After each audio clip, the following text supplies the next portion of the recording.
You've got to work at everything you do and try to make yourself better than your competition. And the only way to do that is through hard work. Bam! Hey underdogs, Jayson Waller here, and welcome back to another episode of True Underdog Classic, where we play some of my favorite conversations from the True Underdog's early days. Today I'm throwing it back to episode 32, which was my interview with one of my best friends, Matt Prater. Matt was holding the record for the longest field goal in NFL history, and he's played in a Super Bowl. But Matt's journey wasn't all smooth sailing. In 2014, he received a 4-game league suspension, and he was cut from multiple teams. In this episode, Matt and I talked about some of the most humbling moments, the most humbling things of his career. We often fear failure so deeply that we don't even try to achieve what we dream of. But hearing stories like Matt's helps us take that leap. This episode is for anyone who needs to hear that failure and take it to the next step. So, without further ado, here's True Underdog Classic, episode 32, Failures Lead to Success with Matt Prater. Hey, I'm excited to have you because not only, and I don't know if the listeners and viewers know, that you hold the record for longest field goal in an NFL game at 64 yards. That record was held for a long time by Dempsey. You broke that record. I don't know if it'll ever be broken, but that's super exciting to have you on here to talk about some of that and some of the things that you've had to deal with growing up as a child in Florida and with 3 brothers and all these things that we're going to get into. First of all, I want to let everyone know we're dressed because we're getting ready to go golfing, right? How do you think you'll score today? I don't know. We do the scramble. I think we'll do all right. As long as I'm not in your team, I'll probably win. Oh, you're probably right. So, our team won last time. Right. But, so for everybody out there, hey, look, I got my purple on. He's got his pink on. We're trying to look fly before we go golfing. Thank God we get to do that today. So let's start by doing this. You're a kicker for the Lions. How long have you been here with the Lions? This will be 6 years. 6 years. And how long ago did you join the NFL? 14 years ago. 14 years. That's a big deal because a lot of people don't play that long. Right. Yeah. It's crazy how fast it's gone by, but now it's looking back, I'm one of the old guys in the locker room. So it's kind of weird, but I'm still learning and, trying to make the best of it. I don't know if fans out there know this, but I'm here to tell you, I've been Matt's good friend for 2 years. I've gained about 12 pounds in 2 years. You've lost like 30. Is that right? Yeah. I don't know, 25 pounds. I mean, you look great. You're in the best shape of your life. I don't know about best shape of my life, but I definitely feel a lot better than I did the last few years. So I'm excited. What are you down to now? Like 190? 190. Yeah. Oh, wow. Instead of, a different 217, I think was the heaviest I got. So that wasn't a good look for me, but hopefully it'll translate and I'll kick better on the field too. So listen, you're here on the Lions organization. I'm a diehard Lions fan, obviously, got season tickets, and hopefully the NFL gets to play this year with or without fans. Hopefully you guys get to play and we get to see something. But let's start. You weren't always in the NFL, obviously, and you had a career in soccer as a kid.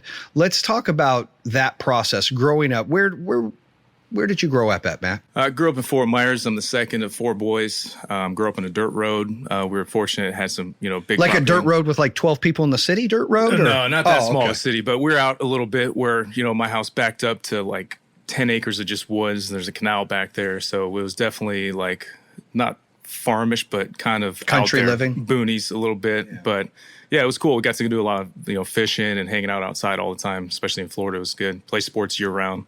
So we were always outside. What sports were you playing year round back then when you were a kid growing up? Soccer, baseball, football. My older brother kind of dictated what we played at the time, and we were always outside active. He used to force me. We had this game called the baseball game, which we played all the time, and we drew a home plate out of chalk against the garage, and then one guy would pitch, the other guy would hit, and he would always cheat and win, and it was good times though looking back. So I've got to meet, your brother I love that guy. I guess I saw a story recently where he used to beat you up as a kid all the time. So if you beat him, you got beat up. And if you lost to him, you got beat up. Is that correct? Yeah, it was always a lose-lose where if I didn't feel like playing whatever, he'd beat me up and make me play. But then if I played him and he beat me, he would just tell me how bad I sucked. But then if I beat him, he would beat me up. And it was always a lose-lose. Yeah, that's funny. So grew up in the boonies and you're playing sports.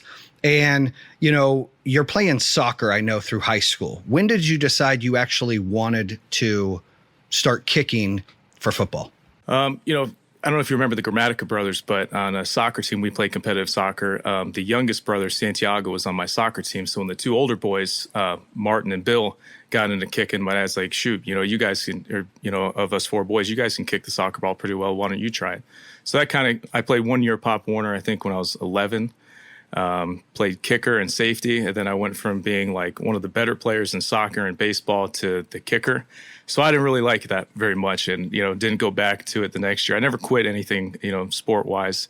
So then got back into it basically later in high school. And in high school, so junior, senior year, you decide, hey, I'm going to go ahead and try to join the football team instead of basketball and start kicking? Right. Yeah. I played soccer and it got burnt out. I didn't want to go back and then started kicking again. I was a late bloomer, so I grew kind of late. And all of a sudden, one day I went out kicking and, I could hit a 60-yarder going into my senior year. My dad's like, shoot, this is not normal. And he kind of steered me in that direction and got me working at it, and went to one kicking camp, learned a little bit, just enough, the basics. And then, that everything now is history. But he got me in a routine of, basically teaching me, work ethic. And, just because you have the talent doesn't mean that you're going to be successful. You've got to work at everything you do and try to, make yourself better than your competition. And the only way to do that is through hard work. So we would be out kicking a couple times a week, whether it was raining or whatever else, in Florida could be going on. We were out there kicking and working out no matter what. So, I'm here to tell you, and for those that don't know, your workout ethic is tough. Like you go out there, you work out no matter what. You're out kicking at the high school fields right now in the off season all the time. You're working with other people trying to better them, kickers from college, kickers on the team. You're doing all the good things out there to really not only stay sharp in your game, but you've got that work ethic you said from your dad at an early age, where you mentioned you don't quit anything. So obviously I can tell you have that instilled in you. You don't like to quit. And I want the listeners and viewers to understand, you don't need anything special. You mentioned hard work outdoes talent. You had talent, but you were raw, right? Right. And you had this work ethic that people need to be able to tune into, that, if you stay working at something, you can get a lot better at it. So sure. You learned that from your dad. You're working at that. I'm assuming your senior year in high school was pretty good. Yeah. Real good. Yeah. I think it went 14 for 16. Played some big games. We lost in the semifinals of states, but yeah, it was fun. Just the recruiting process coming out of nowhere. And we, fortunate enough, we had some other guys on the team that were really good getting recruited. So it opened, some doors for me. But yeah, it was a lot of fun, and kind of got to showcase myself a little bit and, kick at a high level. Where'd you go to college? Went to UCF. Oh, who else went to UCF that was really good? Man, we got tons of guys. I know, but I want to hear you're a big fan. So we don't put out as many guys as some other schools, but we don't put out busts. Right. Most of our guys, anyone that comes from UCF and plays in the league, they're always studs. So look at you representing. I love that. And I'm sure those guys love it too. So you go to college and you have a great college career. What's the longest field goal you kicked in college? It was actually my first game as a true freshman at Penn State. I think I just turned 18 going up there. I was a little kid playing with basically men. And I think it was a 53-yarder first game. In college. Yep. That's long for college. They don't even really attempt those anymore. Yeah, some guys do. We didn't kick a ton of 50-yarders in school, though. I think I was something like 3 for 4 in the 4 years, and just happened to have won the first game. So then the process starts to join the NFL. You weren't drafted. What was that like? You have a great college career. Your work ethic is phenomenal. You're busting your butt. You got some talent that you continue to develop. We've talked about it before. Like, you had this leg strength that was awesome. You just had to learn to be accurate, and you had to learn to be consistent. And that's all on discipline and work ethic. So you go into the NFL process undrafted. What's that look like? Because right there's kind of an underdog story. You hear most people that are successful get drafted. The undrafted folks, kickers, special teams, doesn't matter. They still struggle to get out there. What was that like?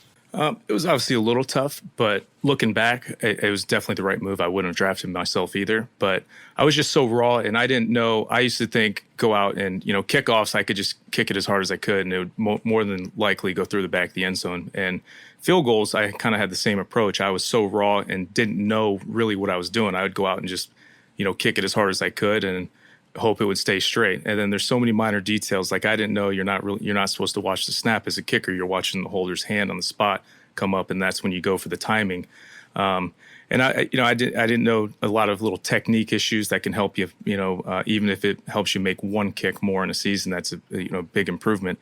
So I was just so raw and had so much to learn. And that's why I was fortunate. And I was brought in to not even really compete with Jayson Hanson, who was here forever, to this day, the best kicker I've ever worked with or kicked with. But it was awesome for me coming in here and kind of picking his brain. He was awesome to work with. And he taught me so much just in that one off season of being here. And I got to play in a few preseason games, had a pretty successful preseason. And that's how I got connected with my agent too. The head coach, Rod Marinelli at the time, and the punter, Nick Harris, had my agent. And I didn't have an agent coming out of college. And they said, dang, you should talk to this kid. He's talented. He's definitely not going to make the team here because we have arguably a Hall of Fame kicker here who's not going anywhere. So, yeah, now 14 years later, still with the same agent and still kicking. Yeah, loyalty and consistency. So, undrafted, you came to Detroit first. That was your first home. Right. Learning from Hanson, who you gave kudos to, one of the best ever. So, props to Hanson. And then you get the agent, and then you go to what team? Kind of bounced around a bit. Then I ended up signing with Miami. After I signed there, the coach left, went to Alabama. A new coach, Cam Cameron, comes in, signs a veteran kicker, guarantees him some money. And it's not like I had a ton of options at the time to ask to be cut to try to go somewhere else to compete. But they kept me around, and then just did kickoffs basically in the off season and going into camp. They cut me. The Falcons signed me. Then I think 2 days after I was released, kicked the last preseason game there, win the job, have a couple decent games and then a really bad game. So they cut me, and then I'm back home. Phone's not ringing. I think Tampa brought me in for a workout. Stop there. Let's talk about that. So, undrafted, go to the Lions, learn from one of the greatest. You get an agent, you bounce around a couple teams, you get to Miami, new coach, wants experience over raw, signs the veteran, gets him some money. You're bouncing around, you get signed by Atlanta, you do okay, you have one really horrific game, right? Let's talk about that game. Do you remember that game? I remember it like yesterday. Let's talk about that. It was embarrassing looking back. Let's talk about it. What happened? Well, kicked off really well, but then we go down. It was at Jacksonville. I think it was a 46-yarder from the left hash. Hit it a little fat, so it had almost the screwball type, power fade, some guys call it.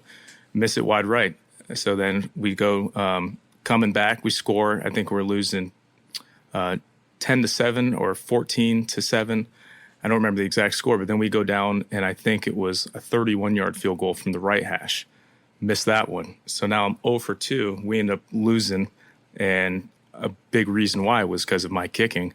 And so the next morning, I'll never forget this too. The coach was Petrino, who ended up at Louisville, Arkansas, who I don't know if he's coaching anywhere now. But so they cut me, and I kind of figured I was going to be cut just because I had such a bad day. But I remember walking up, you make your rounds, thank the coaches for the opportunity. And I remember walking by his office, and I was going to go say, thanks for the opportunity. He saw me coming and just closed the door. So that was an experience to remember. But, so you're still a young man here, right? This is like I was 22 at the time. So really your first year all this happened. Yeah, second year. Second year, sorry. Yeah. So think about this. You're catapulting to all these teams. The pressure you have in an NFL game, people I don't think understand unless they play the game. Me and you have talked about it. I mean, you are as cool as it gets for game-winning field goals. You handle the pressure like nobody's business. Everybody that knows your stats and who you are and sees you kick, they know that when it's game time, you're as close as it gets, you don't miss. But this is early in your career. And I'm a big preacher in our podcast and in business and in life and in sports that you can't be successful till you fail because you don't know what success looks like. Till you fail. You can be like, I'm great. Well, you're not great until you actually have to overcome something. So here you are, year 2, bounced around, and then pretty much thrown like you're done. The coach even closes the door. So pissed that you lost the game, closes the door. That feeling inside, what was that? What did you feel inside? I was more disappointed than anything, and not anyone else, just myself, because I knew I should have played better or made. Did that disappointment turn into motivation? Yeah, I went. From then I remember going back to Fort Meyers, going from being an NFL player to back living at my parents' house, and I can't sit around not doing anything. I actually was working out in the morning. I picked up a job doing valet parking and being a bellman at a resort, and then a few weeks goes by, and the Miami Dolphins called back and want to sign me to the practice squad because we were still kicking off from the 30 at that point. And the one thing that got me into the league brought me back into the league, and that was kickoffs. And so I went and, did kickoffs on the practice squad for, I don't know, it seemed like a long time, but I guess it was maybe 5 to 7 weeks. And then there's a few weeks left in the season. Denver Broncos called, and claimed me off the practice squad. So that's how I ended up in Denver. Elam was the kicker, and I think I was a security type signing because his contract was expiring, and they wanted to re-sign him, but I think he wanted more money than they were willing to pay. So they used me as the leverage. They kept me. He signed with Atlanta and had a few more good years there before he retired, and then ended up competing that next offseason in Denver for the field goal job. And Garrett Hartley, who kicked for the Saints, was my competition. They brought him in, and I was grinding, working, kicking, and trying to learn as much as I could. I was still raw learning, but they cut him before camp just because I think I kind of showed that I was definitely option A. Now, a quick word from our sponsors. So you took that failure, that bad game. First of all, this is the underdog story we talk about. You have a great college career, but as special teams, we all know it's hard to get drafted as special teams in the NFL. And if you've got all these colleges that got kickers or punters, it's even harder to make a team. You make a team, you're behind a great one, you learn, you bounce around, all these things going on, one bad game, ouch. You're at home. You went from living on a dirt road at mom and dad's house, playing sports, getting beat up by your brothers, playing all these sports, right? To NFL kicker. Everyone's probably like, wow.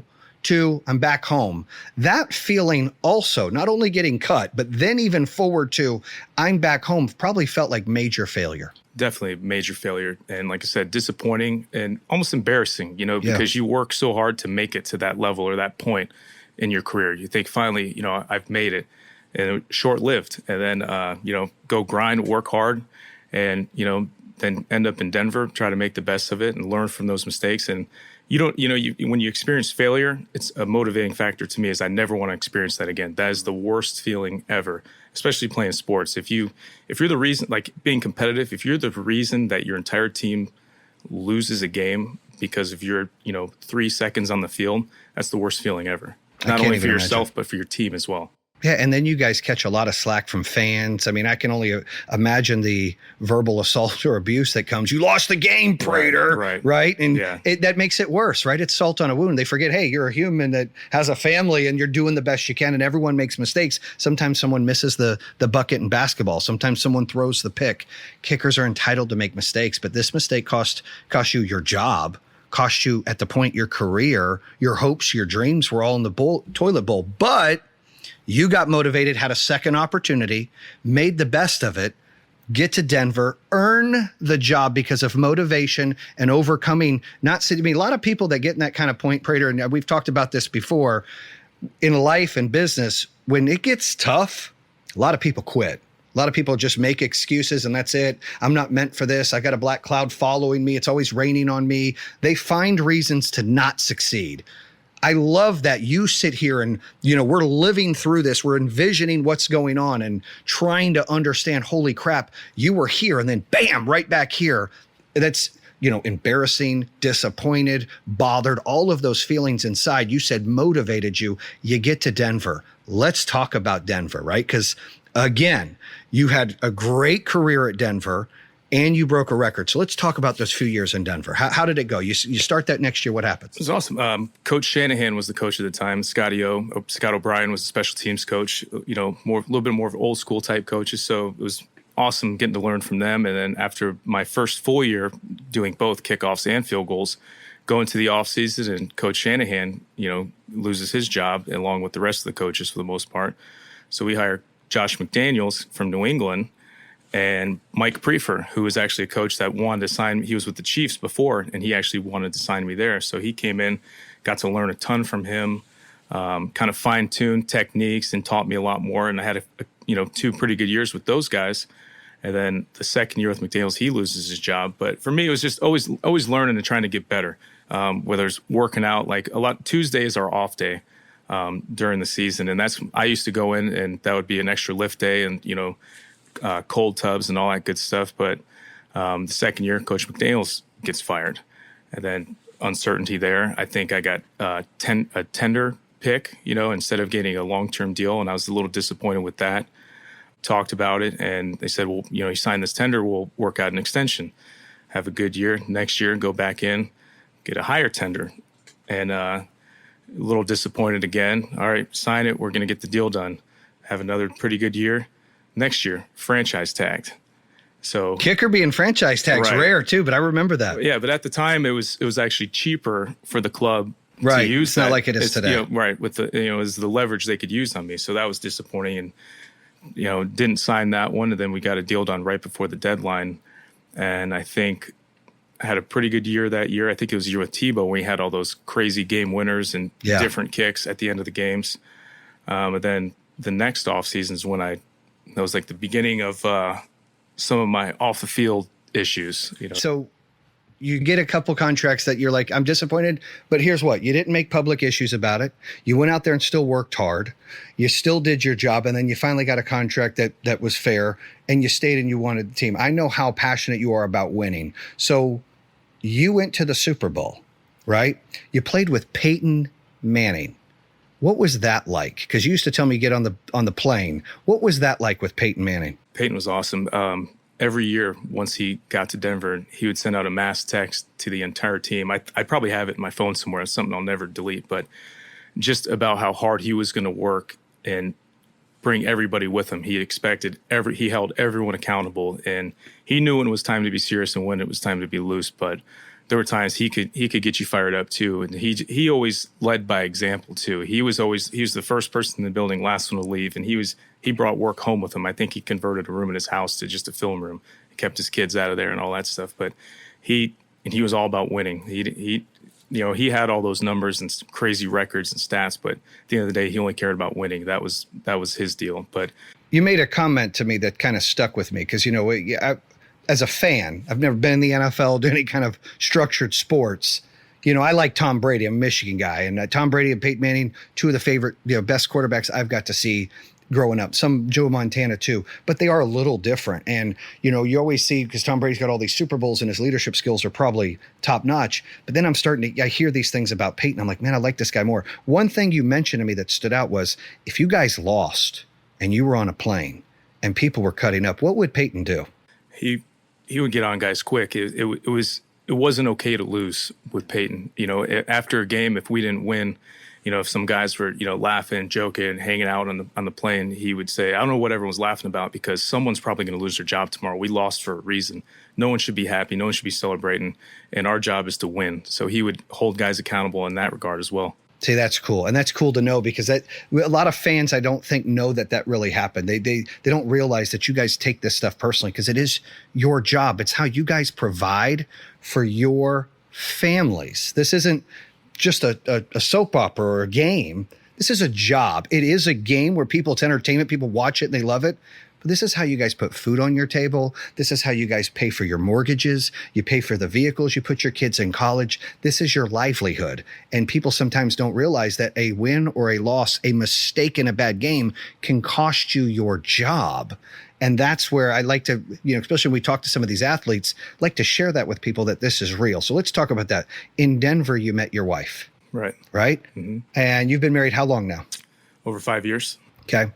And you guys fell in love pretty much first sight, started dating. I've heard some of the story. Yeah, pretty quick. We've been an ugly sweater party. And then, from there, a couple months went by because I actually had a girlfriend at the time when we met. And then we didn't talk for a bit. And then we both were single at the same time. We ran into each other again at a Dierks Bentley concert. And then from there, we hit it off. And yeah, it was pretty quick. I think we got engaged after 6 months of dating, had about a year and a half engagement. And yeah, now married over 5 years, got 2 beautiful kids, and I have an older daughter as well. So I want to talk about that. So you have 2 younger kids. Pax is 4. And Elle is 2. That's right. So Yep. 4 and 2. And Ava, your oldest daughter, is 13. Yep. And so you became a dad pretty young in the NFL while you were in Denver, I'm assuming. Yep. And I know that you weren't a part of Ava's life early on. There were some things going on. Let's talk about how important it was to you to be a part of Ava's life when you were in Denver and how that kind of took its mold because, now you've got a beautiful family with you, your wife, and 3 children, 13, 4, and 2. But it wasn't like that. Those are other struggles that you had to overcome and other times where it was tough on you personally. Talk about that a little bit. Right. Yeah, it was tough with Ava. She was with her mom basically until she was 8 years old. So I've had her almost 5 years, I guess. It's flown by. But it was tough because, I'd be in Colorado working and playing and all that good stuff where I couldn't travel a lot during the year. And in the off season, I tried to see her as much as I could, but it was always a struggle finding time and getting the time legally, because everything had to be documented. It was just tough. But, about 5 years ago, her mom got married, has another daughter. She went through some tough times and was getting divorced. And we, her family actually reached out to us and helped us get sole custody of Ava.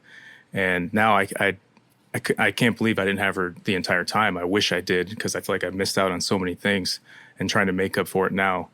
But yeah, that was tough. Just not being able to, tuck your kid in at night or pick her up from school, little things like that. All those things that I missed out. It's sad looking back that I missed on it. So now I'm trying to make the best of having her all the time. Now, a word from our sponsors. And look, I'll say in the 2 years that I've been around you, you're a great father. What's really inspiring and cool that fans don't know is your wife and your kids, Ava included, because the younger ones, Pax is old enough to really get engaged. Elle isn't. Every time you're up for an extra point or a field goal, there's my dad and your wife.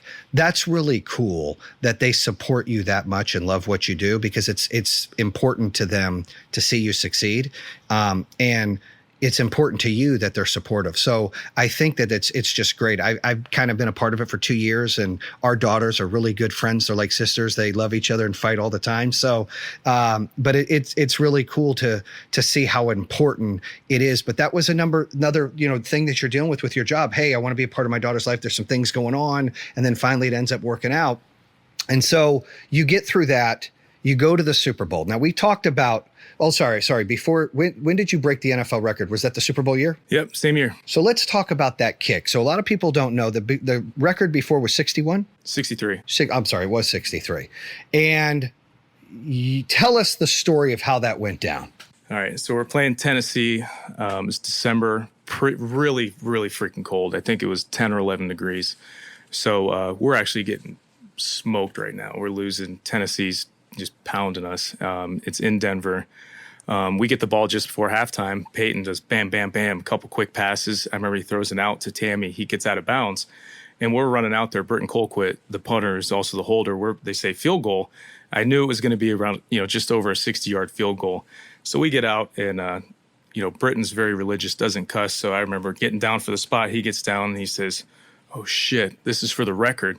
And I say to him as I'm taking my steps back, I go, "Why the hell would you tell me that right now, right before we're about to kick this? This is for the record." And this is before halftime, right? Just before halftime. I think there's a couple seconds left on the clock. And the coaches knew this was for the record. They're like, "Screw it, go do it." I don't think anybody knew until we got out there and actually got the spot. Right. And so we go out there, and on that kick, you just swing as hard as you can and hope it goes straight. And it was cold, and I hit it.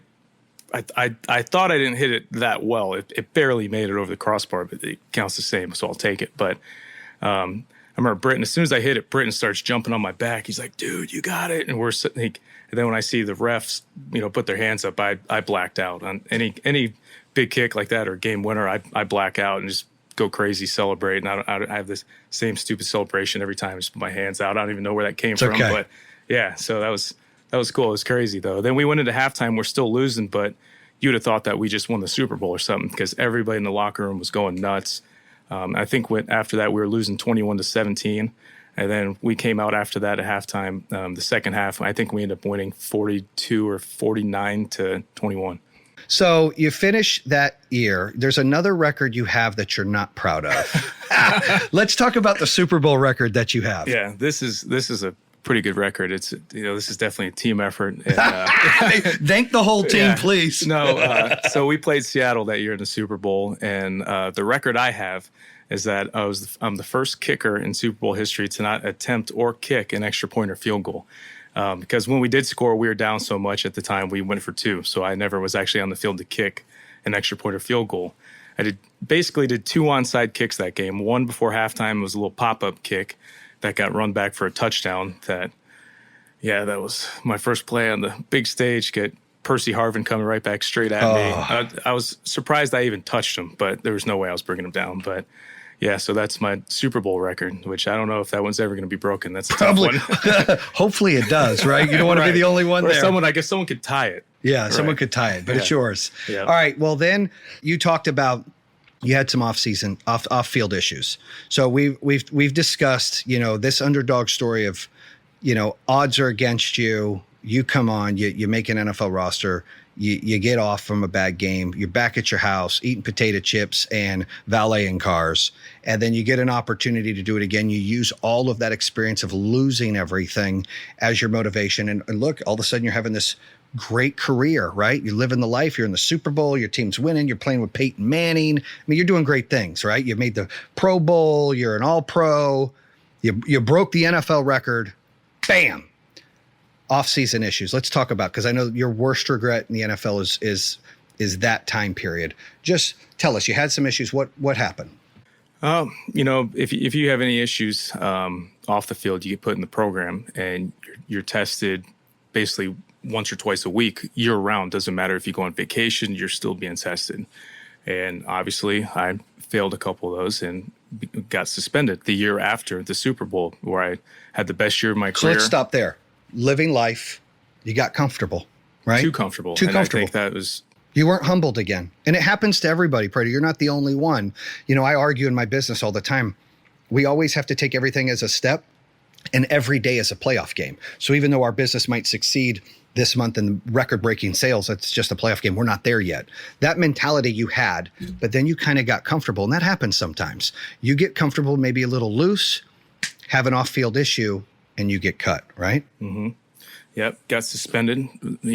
I think I'm one of the first kickers in NFL history also to be suspended by the league, which is not something I'm proud of at all. But you know what's the best part is? You own it, right? You just shared with everybody, look, this was a bad period. I got comfortable. I dropped the ball. Guess what? You could have called it quits after then. You got suspended. They cut you. What happened? Yeah. So, after that, what happened? Yep. End up being cut. A week goes by, then, I'm kicking, trying to stay in shape. And right now you're feeling bad, right? Yeah, is it the same feeling as like getting kicked out of the NFL the first time? Similar? Like you lost everything again? It was a different type of bad feeling. I can't even really use like an adjective to describe it. It was such one of the worst feelings you've ever had. Just so low, Yeah. Disappointed in yourself. Yeah, beyond disappointed. Ashamed. Yep. Just felt like you let everybody down, including yourself. For sure. Yeah, and you use that again as motivation. Yeah, and I think the worst though was letting up not only myself down, but my brothers and my parents, your family. My dad especially. Yeah.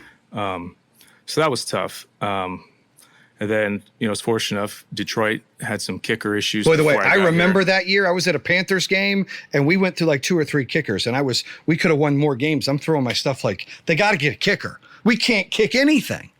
Right. Yeah. So I think there were 3. Detroit was 3 for 13 on field goals, and then they were a few teams actually called and were interested in signing me. And Detroit, I thought would be the best opportunity for me. And I knew Don Muehlbach, who's a stud, and so coming here to work with him. And I actually, my first game wasn't very good here when I first came in, and I hadn't been kicking much at all because I was in the 12-step place. And first game, at Minnesota at the college stadium outdoors, and I think we had 3 50-yard attempts. I went 1 for 3, and we ended up winning the game. And I think that was probably my saving grace that we won. And then after that, kind of got in a rhythm, got in a roll, and now it's 6 years later. But yeah, my biggest regret definitely was, getting comfortable and being stupid. And, kind of being young and, like you said, what advice would you give to other people out there, and not just in sports? Because some of the athletes, and you've got, Jack, the punter here for the Lions, is out in the lobby. We're going golfing together. What advice would you give people when you get too comfortable? And it's this in life and business. You got to stay on the grind, right? You got to stay positive. You can't lose focus. It's always, it takes it takes a wise man to learn from the mistakes of others. Mm-hmm. I've always been the kind of person that I have to learn the hard way. It has to happen to me, and sure enough, that happened. And you did, though, right? So for sure, it cost me a job and had to move my family. And Yeah, it was tough. It was one of the worst experiences, not only in my career, but in my life. And you watched them go win the Super Bowl that year. Yep, the following year, they won the whole thing, whereas I was happy for all my teammates that you I were played sad with, because but you I was felt like sad you wanted to be a because part of that. I wanted to be a part of it. Right. That put fire in your belly, though, right? Right, for sure. So again, another thing I think the listeners and viewers can get from this is here you are, you had failure again, right? Made a mistake. You have failure. You didn't quit. You know what? You picked up the pieces. We were talking about in the car. Most people that are successful in life, they all have failure. You know, that second generation money, nothing against you guys out there, but I'm going to say something against you guys out there. When things are handed to you, you don't know how to walk through swamps. You don't know how to deal with storms. You don't know how to come over any kind of adversity. You're weak and your legs are soft and you will struggle if things happen.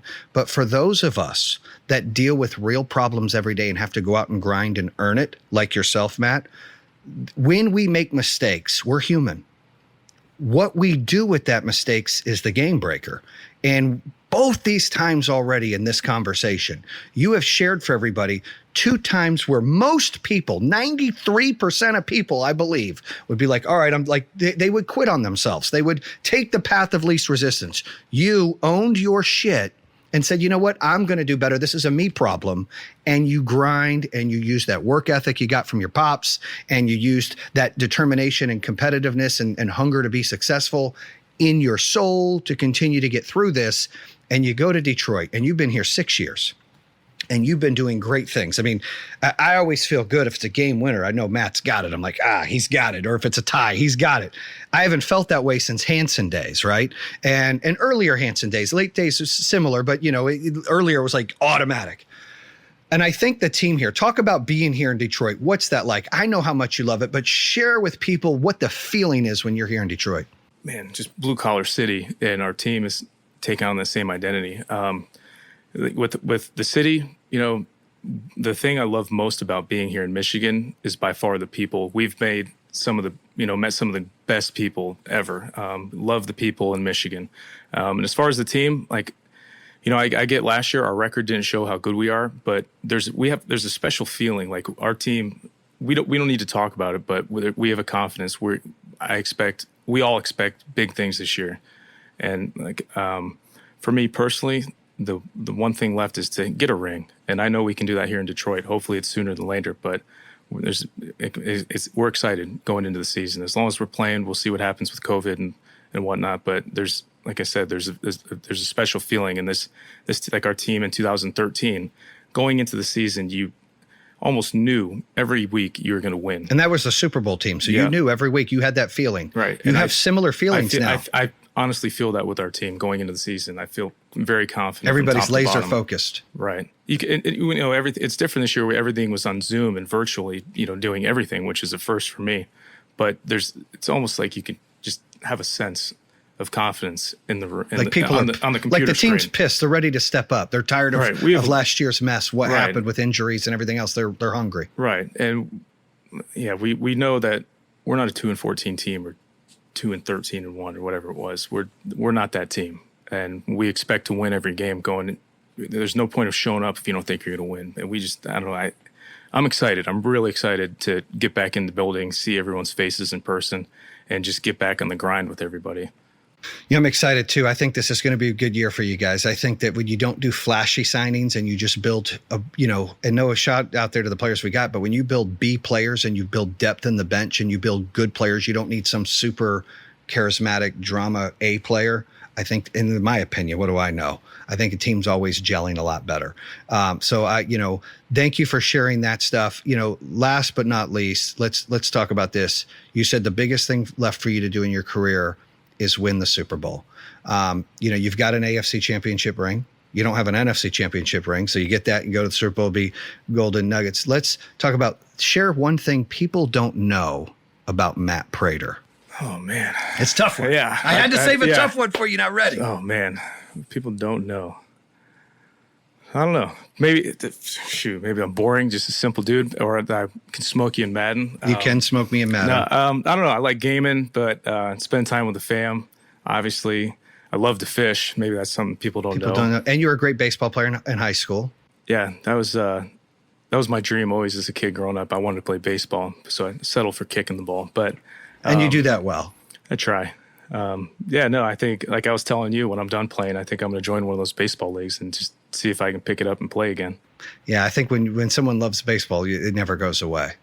All right, so Matt, one other thing. Let me ask you this. You play in these games, and I know you're very passionate about winning. Everybody knows, like, look, obviously the most important thing when you go out there is to win as a team, and you say that every time. You'd rather not attempt any kicks or miss them all as long as you win. You've gone on record saying that. I get that. But what other part is your favorite part of the games? By far, my favorite part is just in pregame, especially home games, where I get to bring my wife and my kids down to the field. And every game, my son and oldest daughter, my 2-year-old tries, but she's not as good, obviously. But I get to bring them down the field, and they kick into the net, hang out, and they get to talk to the Ford family. Like Mrs. Ford, Martha loves packs. She calls them his good luck charms. So that's my favorite part of the game is actually pregame, when I get to bring my family down in the field and kind of share the experience with them and let them on the field and see how, be up close and personal with everybody. And they've been down there so many times and love it every single time. Right. It's not like it's boring to them. They love it every time, and that's what's really cool. They're part of my routine now, which is special. Yeah, routine is very important. What advice, what knowledge would you give out to the listeners out there? We talked about failures equal success. What would you say to people out there about that? I would just say, all of my personal failures, I can only point the finger in the mirror. It's always been all on me. For any screw ups or failures I've had, has always been on me. And I've always had, understood that when things are going well, especially as a team, you point fingers at everyone else and, just congratulate them and, thank them for how great of a job and what they're doing to help the team be successful. But when things aren't going well and you're not successful, you point the finger at yourself or right in the mirror. Like I said, it's always on you to do the best you can to help the team. But when things aren't going well, look in the mirror first and foremost. I love that. And I think that's so important that people own it, because you can't control what other people do, but you can control what you're doing. And if you're failing, you have to fix whatever you're doing to be different. You have to own that. And I think your story today has really shared, when you fail, you looked in the mirror, you stepped up, you used it as motivation, not as a distraction to change your path or change your map or quit, but you actually used it as motivation to really change everything you're doing. So thank you for sharing that.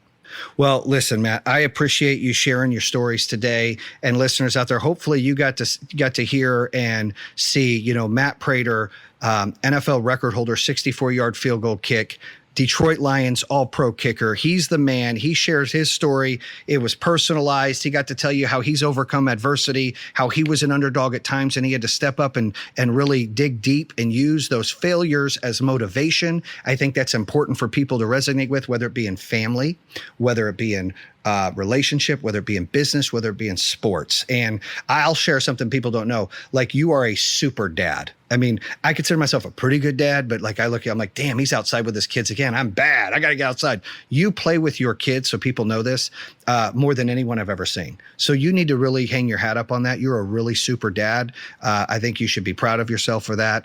If you're not, I see how you play with your kids and how much you love your kids. I think that's important. And I'd like the listeners to know that part of you that I see, being your neighbor and your buddy. But again, thank you guys for listening to the podcast. Hopefully on today's message, overcoming adversity, being an underdog, and really getting, failures lead to success. We have to fail. Matt said it best. He learns from his failures. Many of us do. Make sure you join. You go to trueunderdog.com. You follow our podcast, True Underdog. It's a badass podcast. Check us out on iHeartRadio, Spotify, or Apple Podcasts. And we'll till next time. Bam! That concludes another episode here on True Underdog. If you're interested in hearing more, make sure you subscribe at iHeartRadio, Spotify, Apple Podcasts, or the YouTube channel. You can always visit trueunderdog.com, subscribe to all of them. Make sure you check out our newest episodes coming out on Mondays and Thursdays. True Underdog, baby. Bam!